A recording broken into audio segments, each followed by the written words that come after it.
Halo, bertemu lagi pada mata kuliah struktur data dan algoritma. Pada video kali ini kita akan membahas mengenai Huffman Code. Huffman Code atau yang lebih dikenal dengan Huffman Prefix Code adalah sebuah algoritma untuk membuat sebuah prefix code yang nantinya akan digunakan untuk algoritma Huffman Compression. Oleh karena itu nanti sebelum kita membahas lebih dalam mengenai Huffman Compression, kita akan melihat sekilas mengenai apa itu compression.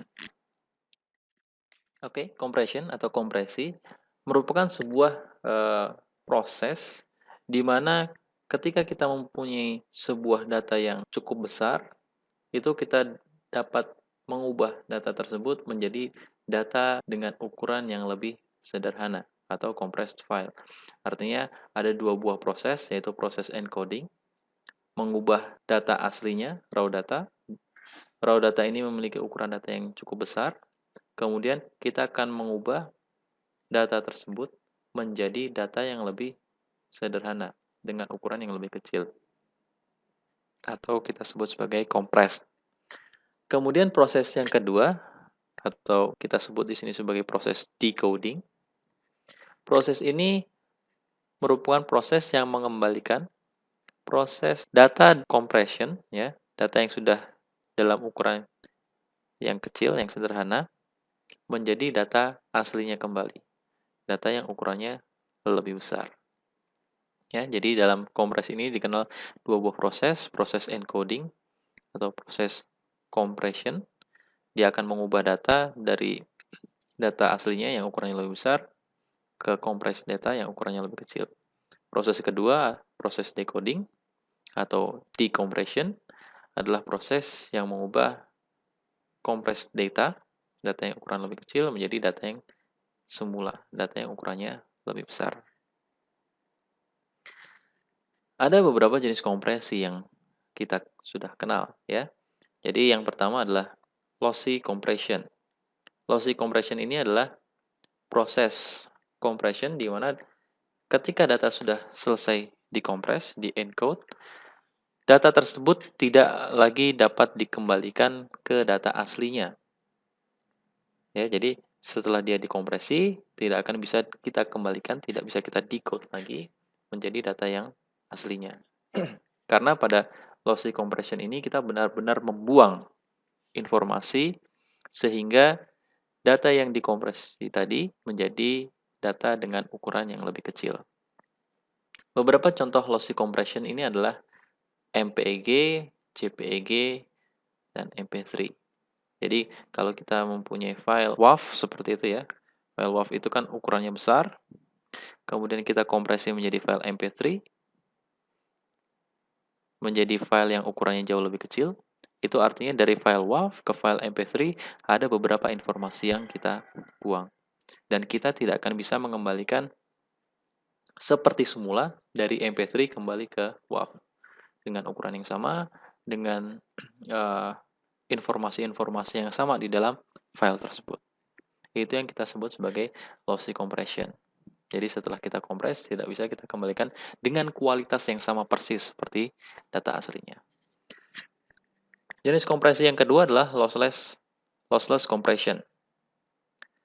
Lossless compression ini adalah proses kompresi di mana setelah data dikompres, dapat dikembalikan lagi menjadi data aslinya. Contohnya yang sering kita gunakan adalah zip. Jadi kalau kita mempunyai misalkan 10 dokumen PDF, kemudian kita zip menjadi satu file zip, tentu kita akan bisa mengembalikan lagi dari file zip kembali ke 10 file PDF tersebut. Nah, ada beberapa algoritma kompresi yang terkenal. Salah satunya adalah Huffman encoding yang akan kita pelajari kali ini. Oke. Untuk melihat algoritma Huffman compression, kita perhatikan contoh berikut ini. Ya, jadi misalkan di dalam sebuah file dokumen, itu kita memiliki sebuah kalimat seperti ini. Pada kalimat tersebut, itu terdapat total 32 karakter ya. Jadi ada karakter I, F, spasi A, spasi lagi, W, O, dan seterusnya. Totalnya di situ ada 32 karakter. Dalam sistem komputer, ketika kita memiliki sebuah file dokumen yang isinya teks, dokumen tersebut akan di-encode dengan 8 bit ASCII code yang kita kenal selama ini. Jadi, misalkan untuk karakter A, itu dia memiliki representasi adalah misalkan 0010111110 dengan 8 buah bit. Kemudian misalkan untuk karakter tanda seru itu di-encode atau direpresentasikan dengan bit 11000110. Nah, sehingga ketika kita memiliki 32 karakter di dalam dokumen kita, ukuran dari dokumen tersebut adalah 32 karakter dikalikan 8 bit. Jadi, dokumen yang kita memiliki ukuran sebesar 256 bit. Nah, dalam ilmu compression, ketika kita tidak menggunakan karakter-karakter yang ada dalam ASCII table semuanya, jadi dalam karakter yang ada di sini, ya, itu kita tidak menggunakan semua karakter ASCII yang kita kenal. Di sini tidak ada tanda tanya, kemudian tidak ada tanda kurung, tidak ada titik, tidak ada koma, dan lain sebagainya. Sehingga ketika kita memiliki dokumen yang simple, di mana di dalam dokumen tersebut hanya terdiri dari beberapa karakter yang berbeda, maka kita bisa menggunakan encoding kita tersendiri. Jadi, misalkan di dalam satu dokumen kita hanya memiliki 4 karakter yang berbeda. Jadi hanya ada karakter A, karakter B, karakter C, dan karakter D. Daripada kita menggunakan 8 bit encoding yang disediakan oleh ASCII, lebih baik kita menyediakan encoding kita tersendiri. Yaitu untuk A, kita mempunyai encoding 00, untuk B 01, untuk C 10, untuk D adalah 11. Sehingga ketika kita memiliki sebuah dokumen dengan 32 karakter dan hanya terdiri dari karakter A, B, C, dan D, total karakter yang kita butuhkan, ukuran file yang kita butuhkan adalah 32 dikali 2 bit. Totalnya hanya 64 bit. Jadi jauh akan lebih simpel daripada kalau kita menggunakan 8 bit encoding yang disediakan oleh ASCII. Nah, jika kita memiliki n karakter yang berbeda, maka secara teoritis kita hanya membutuhkan log 2 dari n bit yang mau kita gunakan sebagai representasi. Jadi kalau di sini kita mempunyai 4 karakter yang berbeda, ukuran bitnya adalah log 2 dari 4, yaitu 2 bit. Jadi untuk dokumen yang kita miliki tadi, yang di atas ini, karena ada 13 karakter yang berbeda, dari 13 karakter tersebut, maka kita membutuhkan 4 bit, yaitu log 2 dari 13. Kita bulatkan ke atas ya. Jadi, dia membutuhkan 4 bit. Jadi, kalau kita encode menggunakan 4 bit, maka 32 karakter dikalikan 4 bit, kita hanya membutuhkan 128 bit. Jadi, akan jauh lebih sederhana. Nah, di dalam Huffman compression nanti akan diperkenalkan bagaimana kalau kita menggunakan representasi bit yang berbeda-beda. Jadi untuk 4 karakter yang ada di sini, kita tidak menggunakan seragam, semuanya 2 bit. Tapi untuk data yang sering kali muncul, misalkan A muncul 100 kali di dalam dokumen, itu akan direpresentasikan dengan panjang bit yang lebih pendek. Sedangkan untuk karakter D, misalkan karakter D hanya muncul 1 kali di dalam dokumen tersebut, itu bisa kita representasikan dengan bit yang lebih panjang, misalkan 3 bit atau 4 bit. Nah, pertanyaannya adalah, apakah dengan menggunakan panjang bit yang berbeda-beda tersebut dapat memperbaiki tingkat kompresi? Nah, nanti kita akan lihat. Ada contoh yang menunjukkan bahwa dengan menggunakan panjang bit yang berbeda, kita bisa memperbaiki tingkat kompresi. Nah, dalam Huffman compression ini, ide yang dimunculkan adalah, yang pertama, untuk karakter yang sering muncul, kita akan menggunakan representasi encoding yang lebih pendek. Sebaliknya, untuk karakter yang jarang muncul, kita akan gunakan representasi encoding yang lebih panjang. Karena panjang bit yang berbeda-beda, untuk membedakan apakah serangkaian bit tersebut merupakan encoding untuk karakter yang mana, maka kita memerlukan yang namanya prefix code. Di mana di dalam aturan Huffman compression ini tidak boleh ada sebuah encoding, ya, encoding dari sebuah karakter yang menjadi prefix code dari encoding karakter lain. Jadi misalkan kalau saya sudah memberikan encoding untuk karakter A. Karakter A saya encoding dengan satu bit, yaitu bit 0. Kemudian saya punya karakter B. B tidak akan mungkin saya encoding dengan 01. Karena 0 itu sudah merupakan encoding untuk karakter A. Dan dia tidak boleh menjadi prefix dari encoding karakter lain. Nah, untuk menghasilkan prefix code tersebut, prefix code yang berbeda-beda tadi, maka dalam Huffman compression itu akan dimodelkan dengan sebuah tree dan datanya hanya terdapat pada leaf.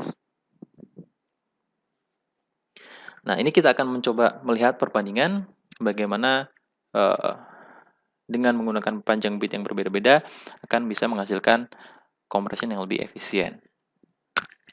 Jadi misalkan kita memiliki A, I, U, dan E. A itu muncul 8 kali, I muncul 5 kali, U muncul 3 kali, dan E juga muncul 3 kali. Kalau keempat karakter tersebut kita representasikan dengan menggunakan jumlah panjang bit yang sama, jadi A00, I01, U10, dan E11, maka total bit yang dibutuhkan adalah A muncul 8 kali, berarti 2 bit dikalikan 8, 16 bit. I01, 2 bit, muncul 5 kali, 2 dikali 5 menjadi 10 bit. Kemudian U dan E masing-masing 3 kali, direpresentasikan dengan 2 bit, jadi masing-masing 6 bit. Kalau kita total, keseluruhannya adalah 38 bit.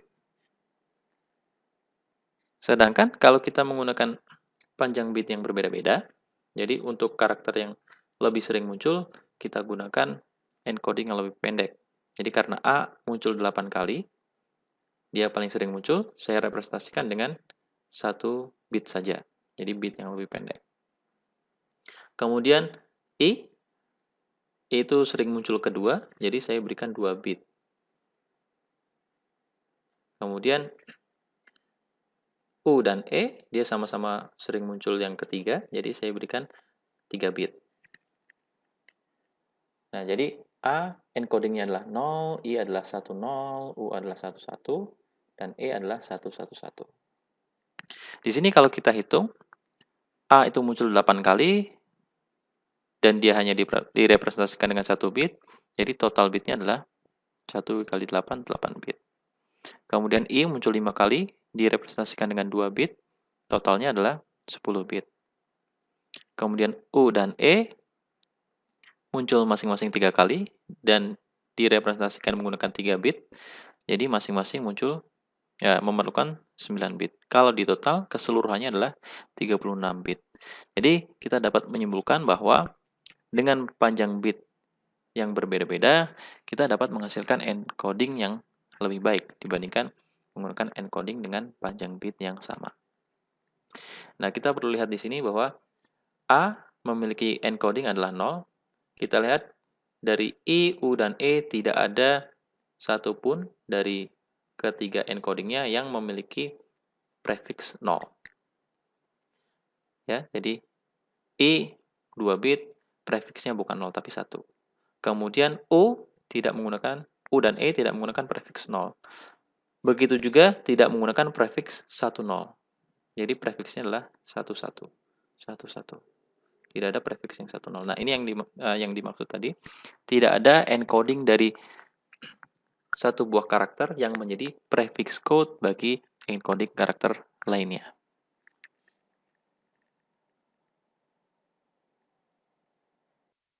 Oke, ini adalah contoh dari sebuah prefix tree yang dihasilkan dari algoritma Huffman encoding. Ya, jadi yang ada di bawah ini adalah data-datanya. Jadi karakter-karakter yang terdapat di dalam sebuah dokumen. Ketika dia sudah terbentuk dalam sebuah tree seperti ini, maka kita bisa memberikan encoding terhadap karakter tersebut. Jadi misalkan di sini ada O, O itu bisa kita berikan encoding yaitu 111. Jadi mulai dari root, kalau kita jalan ke kanan, kita memberikan encoding 1. Kalau kita jalan ke kiri, kita berikan encoding 0. Jadi misalkan untuk karakter D, karena dia jalan ke kiri, ke kanan, kemudian ke kiri, maka kita berikan encoding 010. Untuk karakter C, dia ke kanan, ke kiri, ke kanan, maka encodingnya adalah 101, dan seterusnya. Nah, di slide selanjutnya kita akan melihat bagaimana caranya kita bisa membentuk prefix tree yang seperti ini.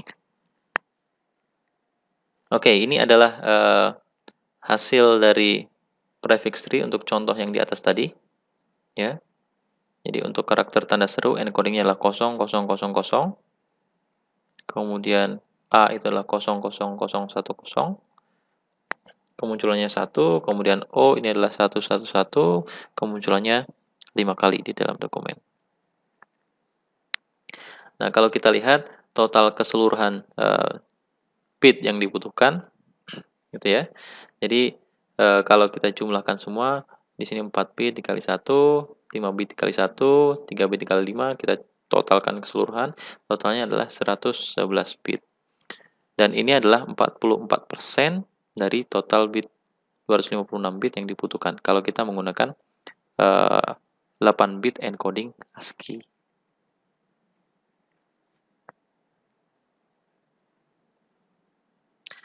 Oke, nah sekarang kita akan belajar bagaimana membentuk prefix tree yang seperti yang sudah kita lihat sebelumnya. Jadi dari karakter-karakter yang muncul di dalam sebuah dokumen, kita akan hitung kemunculannya. Jadi karakter I, di sini I saya catat dia muncul 1 kali. F saya catat muncul 1 kali. O, di sini O saya catat muncul 5 kali. K di sini saya catat muncul 2 kali. Oke, jadi untuk semua karakter yang ada di sini kita akan hitung kemunculannya, semua karakter yang berbeda. Jadi I, F, spasi, A, W, O, D, C, H, dan seterusnya. Kita hitung berapa kemunculannya. Nah, setelah kita menghitung total kemunculannya, kita anggap masing-masing karakter ini sebagai satu buah node. Ya, jadi kita anggap dia sebagai satu buah node. Jadi kita bisa representasikan seperti ini. O itu adalah satu buah node. Ya, dia total kemunculannya adalah 5. Spasi satu buah node, kemunculannya 5. U satu buah node, kemunculannya 3, dan seterusnya. Nah, setelah kita memiliki semua node-node tersebut, maka kita masukkan semua node yang ada tersebut ke dalam sebuah priority queue. Jadi, nanti akan terbentuk urutan seperti ini, urutan queue. Jadi, yang paling kecil itu adalah node yang memiliki prioritas paling tinggi. Jadi, yang paling besar kemunculannya, dia akan memiliki prioritas yang paling rendah. Jadi, ketika kita masukkan semua datanya, nanti akan terurut sesuai dengan urutan kemunculan. Nah, untuk membentuk prefix tree, langkah-langkah yang harus kita lakukan adalah kita akan ambil 2 elemen yang paling depan, dan kita akan gabungkan sehingga dia menjadi satu buah node. Satu buah node baru dengan total kemunculan yang baru juga, yaitu jumlahan dari kedua node yang diambil tadi. Jadi kita lihat langkah selanjutnya, kita akan ambil dari priority queue ini, kita akan ambil 2 elemen terdepan, jadi yang memiliki prioritas paling tinggi. Kita akan ambil A dan L. Kita akan gabungkan menjadi satu kesatuan, dan dia memiliki prioritas 2. Ya, jadi satu kemunculan dari A, satu kemunculan dari L, digabungkan menjadi satu node, sehingga dia menjadi sebuah node dengan kemunculan 2. Setelah kita ambil node tersebut, maka kita masukkan kembali ke priority queue, sehingga dia akan masuk dan memiliki di tempat tertentu, ya. Jadi ketika kita masukkan lagi, maka dia akan berada di posisi yang benar. Jadi di prioritas yang ada di sini. Dia prioritasnya kalah dari prioritas yang satu. Kemudian kita ambil lagi dua yang terdepan, yaitu F dan tanda seru. Kita ambil dan kita gabungkan menjadi satu buah node. Kemudian satu node ini kita masukkan kembali ke priority queue. Jadi posisinya menjadi seperti ini priority queue-nya. Kemudian kita ambil lagi dua yang terdepan, yaitu node I besar dengan kemunculan satu dan satu buah node yang ada di sini gabungan dari F dan tanda seru dengan total kemunculan 2. Kedua node tersebut kita ambil dan kita gabungkan menjadi satu. Seperti ini. Sehingga dia menjadi satu buah node baru. Satu node baru ini kita akan masukkan ke priority queue yang ada. Priority queue ini sehingga posisinya menjadi seperti ini. Yang baru kita masukkan tadi berada di prioritas yang ada di sini. Dia memiliki total kemunculan 3. Sehingga ketika kita ambil dua lagi yang terdepan akan terambil W dan satu node gabungan antara A dan L. Dan menghasilkan satu node baru dengan total kemunculan 4. Kita masukkan kembali ke priority queue sehingga posisinya menjadi seperti ini. Ya, node yang baru kita masukkan tadi ada di sini. Kita ambil lagi dua yang terdepan, K dan H, gabungkan menjadi satu kesatuan, menjadi satu buah node. Kita masukkan lagi ke priority queue sehingga posisinya menjadi seperti ini. Kita ambil lagi dua yang terdepan, D dan gabungan antara node F, tanda seru, dan I besar menjadi satu buah node dengan total kemunculan 6. Ketika kita masukkan lagi ke priority queue, dia akan masuk ke prioritas yang paling akhir. Kita ambil lagi dua yang terdepan, menjadi satu buah node, 7, masuk lagi menjadi node dengan prioritas yang paling akhir. Ambil lagi dua yang terdepan, menjadi satu buah node, 9, masukkan lagi ke priority queue, menjadi node yang paling akhir. Ambil lagi dua yang terdepan, total kemunculannya 10, masukkan lagi ke priority queue, menjadi node yang paling akhir. Ambil lagi dua yang terdepan, total kemunculannya 13, masukkan lagi ke priority queue, menjadi elemen yang paling akhir. Ambil lagi dua, totalnya 19, masukkan ke priority queue, jadi node yang baru ini elemennya akan ada elemen letaknya yang paling belakang. Ambil lagi dua, sehingga kita sudah menggabungkan dan sekarang di dalam priority queue hanya menyisihkan satu buah node. Ketika di dalam priority queue sudah menyelesaikan hanya menyisakan satu buah node, maka proses untuk menggabungkan tree-nya selesai. Dan ini adalah prefix tree yang dihasilkan. Sehingga dari prefix tree ini kita bisa memberikan encoding untuk masing-masing karakter yang ada di sini. Ya, jadi karakter C yang ada di sini, kalau saya jalan ke kiri saya berikan encoding 0, kalau jalan ke kanan saya berikan encoding 1. Jadi dari rootnya untuk memberikan encoding C adalah 0, 1, 0. Kalau untuk W, 0, 1, 1, 0. Dan yang lainnya akan menyesuaikan. Baik, itulah tadi bagaimana cara kita mendapatkan prefix tree dengan menggunakan algoritma Huffman encoding. Jadi Huffman encoding ini dapat kita gunakan untuk memberikan encoding dari sebuah dari masing-masing karakter yang ada di dalam sebuah dokumen dengan memanfaatkan informasi frekuensi kemunculan karakter tersebut pada sebuah dokumen. Di mana aturannya karakter yang paling sering muncul itu akan diberikan encoding yang lebih pendek. Karena kita sudah lihat tadi dengan menggunakan panjang encoding yang berbeda-beda bisa memberikan hasil kompresi yang lebih efisien. Kemudian untuk penentuan encodingnya digunakan representasi dari binary tree. Tadi kita sudah lihat bagaimana proses untuk membentuk binary tree untuk memberikan encoding dalam Huffman code. Oke, untuk materi Huffman encoding saya cukupkan sampai di sini.